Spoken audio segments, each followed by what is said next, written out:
Good morning, everyone. Welcome back again to Spiritual Growth Tarot. I'm Denise, and I'm here to deliver your daily tarot reading for June 8th, Thursday, June 8th, 2023, of course. And I'm using Cheryl Marchetti's Tarot of Dreams. It has some extra cards in the deck, and I did allow for reversals too, so let's see how what is it that we most need to know? Here's my intention I'll put into the cards as I'm shuffling. After I did shuffle them very thoroughly, but I'll see which cards pop up to let us know what is it that we most need to know in order to evolve our souls, to align with our spirits today. This one is definitely up. Oh, okay. We had this a few days ago, I think. The Tower. Ruled by Uranus, traditionally Mars, but that was before we discovered Uranus. Something could break through suddenly to help us come into our real self, to break through, let go of the false self. There could be some restructuring going on. Maybe you're having some remodeling. Oops, gonna have to bring the deck up. I mean the camera up. This deck is large. There we go. Three of Swords, Saturn and Libra. Be careful with relationships. Be careful about getting into fights today with someone because things aren't going well for them, maybe. Or it could be a breakdown of relationship because somebody's been mean and cruel with their words, or they've been rejecting and you've just had it. So out they go. It could be. On another level, for us to evolve our souls, the Three of Swords is always my card for promising to no longer betray myself. So when you stop betraying the best in yourself, then life can really change for you. Oh, and then I have this, the Seven of Swords, but it's reversed. Yeah. Okay, so let's just always bring the responsibility, the self-responsibility in. So when we're making big changes, it's important to not betray ourselves. Always hold fast to the best in yourself. And then with the Seven of Swords reversed, that's the reminder to, you might as well hold on to the best in yourself because you're not going to really get away with anything else other than, you're not going to be able to get away with, in some lifetime, at some point, we do, this is what I believe, we do hundreds, thousands, maybe even, of incarnations to try to come back home to who we truly are. And along the way, every lifetime we incarnate an ego fragment that has some material that's not true in it, majorly not true, but we agree to temporarily forget who we truly are in order to develop, to tease out, in order to heal the ego fragment. So here we are on Earth, on this plane of, living.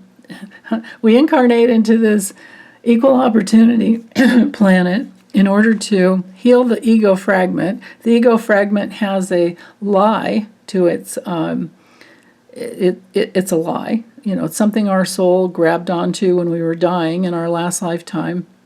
Something stupid like, I'm bad, I'm wrong, I'm no good, I'm not good enough, I can't, it's basically a lie. And so this is what we have here, this lie.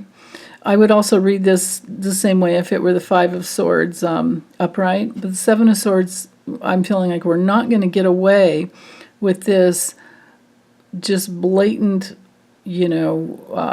disconnected lie from the heart, and we might as well work on it because it's where we've rejected the best in ourselves.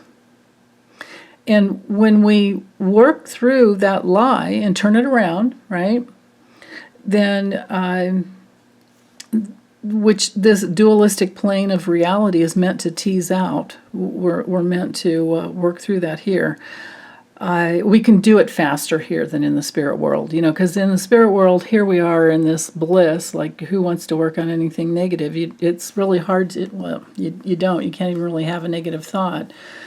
unless you're not inhabiting the higher spheres, you know, which is very possible as well. There are certainly levels and spheres, I'm sure, you know, different realms and dimensions, right?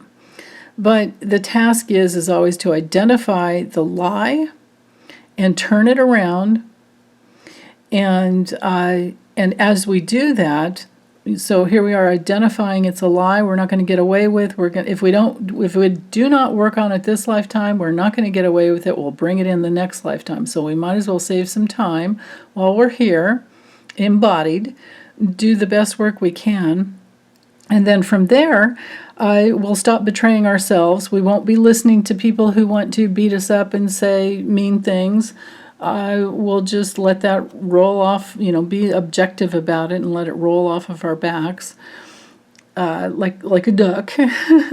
And from there, all of that transformation comes through. With the Tower card, we can always be sure that we're headed in the direction of transformation, and it can be a big change that comes through really quickly if we're open to it. But if we're not, we're going to just continue to spin in that vicious circle. And notice, you know, with the swords here, it's very mental. Doesn't mean it's true. It's just something that the mind has glommed onto. So now focusing on the astrology of Saturn and Libra, we are learning, we're having tests with Saturn. Saturn to me is always about tests. And we're mastering relationship, and we're trying to balance out something. And then same thing here with the Moon in Libra, Moon in Aquarius. With Aquarian energy, our task there is to trust our hearts and get out, because remember the polar opposite of Aquarius is Leo, so we always want to bring in that polar opposite. With the opposition to Aquarius, we're needing to be more heart-centered and loving and open, and not just be in the realm of ideas and mental like this is the way it should be, right? We need to open to the heart. Yeah. And then, of course, Uranus brings through that great awakening. Uranus brings through the awakening, and we can break through dualistic old ways of thinking, is what I'm hearing with these two cards together, and the Three of Swords as well. Yeah. So, okay. Well, that's all I have for today. I hope you guys are well. Bye.